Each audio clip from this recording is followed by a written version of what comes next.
Check it out, it's your boy MC Ron Thug, and y'all partying with DJ Brandon John.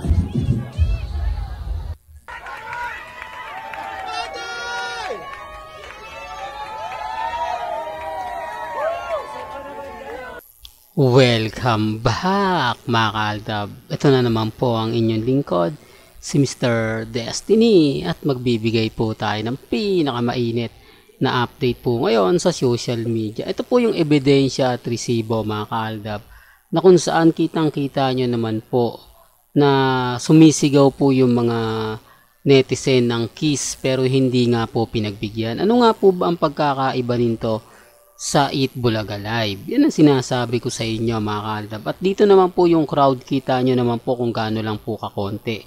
Di po ba? Sabi ko nga po sa inyo, may mga bagay-bagay po na mahirap nga po talagang ipaliwanag. Mahirap nga po talagang mag-react, magkomento, lalo na po ngayon dahil nagiging bitter lang po talaga ako. Sabi nga nila, huwag niyong paniniwalaan si Mr. Paasa. Kilala nyo na yon, si Mr. Paasa. Siyempre hindi naman po pwede na hindi tayo makikilala. Di po ba? Paasa Channel, Kulto Channel, Throwback Channel. Wala naman pong iba kundi si Mr. Destiny yun. Pero gaya na sinabi ko, bumabase rin naman po tayo sa komento ng neutral. Di po ba? Kasi kung komento lang po ng Armain at Aldab Nation, syempre iba po talaga yung neutral lang. Kasi sila, malaya sila magpahayag ng saloobin nila na wala pong kumokontrol sa kanila. Hindi katulad ng Aldab kapag nagsabi kami, syempre Aldab kayo eh. Di po ba? Pag Armain sila, syempre Armain kayo eh.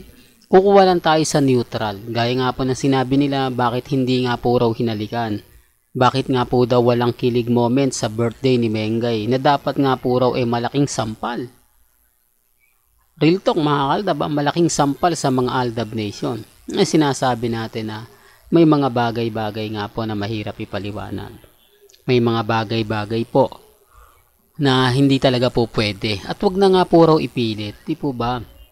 Kasi yung yakap lang mga kaaldab, kung titignan nyo, di po ba? Normal na lang yan. Kahit sino ginagawa yan. Di po ba? Pero dito hindi naman niya napagbigyan ng halik eh. Yan ang sinasabi ko mga kaaldab na kumbaga halatang halata naman po. Di po ba na hindi siya mamamanduhan kapag wala yung sarswela o yung simuno ng sarswela. Kaya ang sabi ko sa inyo, relax lang po kayo. Kampante lang. Di po ba? Malay nyo bukas sa Makalawa. Di po ba? Mag-iba naman po ang aura. Mag-iba naman po ang mga kaganapan. Di po ba? Ako hindi naman po tayo namimilit. Di po ba? At dito naman po sa channel ni Mr. Destiny, wala naman pong pilitan. Di po ba? May kanya-kanya tayong opinyon. May kanya-kanya po tayong pananaw. Sa ngayon, mga kaaldab, masaya po ako sa mga nababasa natin, napapanood, napapakinggan. Di po ba?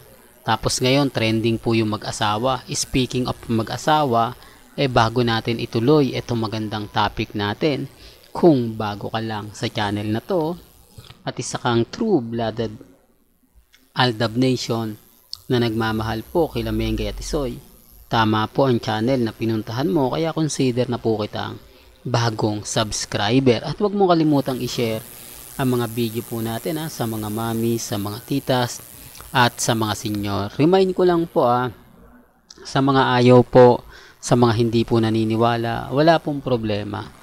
Dito naman po sa channel ni Mr. Destiny, wala naman po tayong pilitan. Di po ba? Kung ano po yung paniniwala po ninyo, nire-respeto ko po yan at ginagalang. Well, dito na po tayo kay Alden. Bakit nga po ba trending yung mag-asawa? Ano? Ito lang po yung post ngayon kay Alden Richards ngayong weekend, pero naging trending siya. Naging #1 trending. Di po ba? Tapos sinusundan ni Maine Polkerson. Grabe, no? Talagang umaayon talaga sa mag-asawa, di po ba? O baka may marami mag-react yan, baka marami na naman magkomento. Sabihin hindi totoo. Wala pong problema yon. Kasi alam ko naman po na yung mga manonood sa akin, yung mga titingin sa akin, alam ko matik na kabisado na po nila yung galawan sa social media.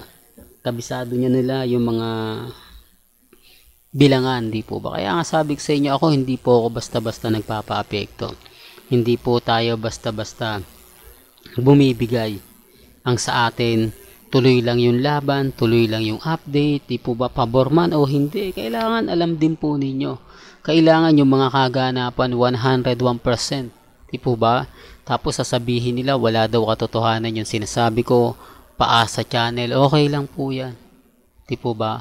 Normal lang po yan. Sabi ko nga po sa inyo, may mga kanya-kanya tayong pananaw, may kanya-kanya tayong opinyon. Sa mga nagsasabing hindi daw o puro daw tayo paasa, wala pong problema. Remind ko lang po at lagi kong pinipilit to. Bakit nga po ba lagi nagtitrending ang real life couple?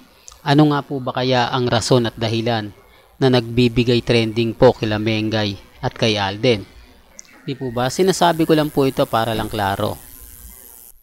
Kaya nga po mga kahaldab, sabi ko nga po sa inyo, may kanya-kanya tayong pananaw, may kanya-kanya tayong opinyon. Sa ngayon mga kahaldab, masaya po ako dahil kahit pambabasag yung ginagawa sa akin, pang-iinsulto, pang-aasar, dun pa rin po tayo sa literal. Po ba? Dun pa rin po tayo sa mga kaganapan. Ngayon, balik taping po si Alden Richards. Sa mga nagtatanong, ito na naman po yung simula ng taping ni Alden sa Pulang Araw. Kumbaga malapit na nga rin itong ipalabas at malapit na rin pong matapos ang taping ni Alden Richards. Sabi nga niya kapag natapos na ang taping nila, mag-aanunsyo na sila ni Heaven Paralejo at ng Viva Films kung kailan nga po ipalalabas ang Out of Order na kung saan aabangan at talagang tatangkiligi naman, di po ba, ng mga netizen. Sabi ko nga po sa inyo, itong pelikula parang The Road. Kung napanood nyo po yung The Road, na kung saan hindi nga po nagsalita si Alden Richards, pero umani naman siya ng pinakamaraming papuri sa kanyang role na ginampanan. Hindi po ba, waving back 2010, hindi po ba 2000, hindi ko lang alam kung 2012 o 2010 po yon. Sabi ko nga po sa inyo, dito lang po kayo sa channel ni Mr. Destiny. Lahat naman po ng mga kaganapan i-update ko po sa inyo. Kaya nga sabi nila, medyo maganda nga po raw to dahil ngayon lang naman po uli gumawa ng kumbaga suspense thriller. Di po ba si Alden Richards? Nakaabang-abang nga po yung mga eksena na magaganap at mangyayari. Po ba? Yan naman sinasabi ko sa inyo mga kahaldab na relax lang po kayo, kampante lang po kayo. Sabi ko nga po sa inyo, sa dami ng ebidensya at resibo na magpapatunay nga po sa mga kaganapan, sa mga galawan, di po ba, relax lang po kayo. Sa ngayon, masaya po ko sa mga nababasa natin, masaya po ko sa mga napapanood po natin, lalo na nga po pagdating kila Mengay at kay Alden Richards, di po ba? Kaya nga po ako hindi basta-basta nagpapa-apekto. Hindi ako basta-basta nagpapatinag. Lalo na nga po kapag ang pinag-uusapan natin, sila Mengay at si Alden Richards. Sa ngayon, marami pong nagtatanong. Sa ngayon, hati po ang opinyon ng mga ilang netizen. Ang sa akin lang naman po, mga kahaldab, maging updated lang po kayo. Ngayon, ulitin ko, trending po yung mag-asawa. Bakit?